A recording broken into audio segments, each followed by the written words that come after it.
Hi అండి. మొన్న Ahmedabad flight accident నన్ను బాగా కలిచివేసింది.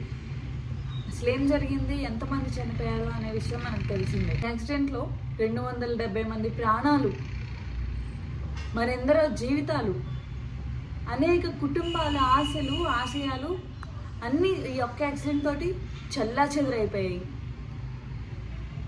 మరి యాక్సిడెంట్కి ఈ చావులకి ఎవరు బాధ్యత వహిస్తారండి? సెంట్రల్ గవర్నమెంటా, డీజీసీఏనా, లేకపోతే ఏవియేషన్ కంపెనీయా, లేకపోతే ఇంజన్ తయారు చేసిన బోయింగ్ కంపెనీయా?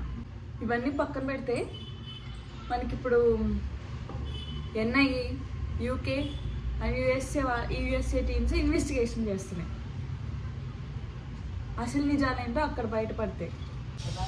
ఇప్పుడు మనం చూస్తే టాటా ఎయిర్ ఇండియా అనేది ఒక పెద్ద ఎయిర్లైన్ కంపెనీ అండ్ బోయింగ్ అనేది ఒక పెద్ద అమెరికన్ కంపెనీ.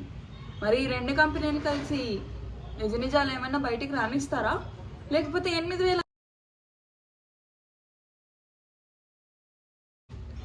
నిజాలు ఏంటి అని ఇన్వెస్టిగేషన్లో తెలుస్తుంది కదా, అప్పటి వరకు వెయిట్ చేద్దాం. ఇలాంటి మరిన్ని వీడియోస్ కోసం subscribe to my channel. Thanks for watching.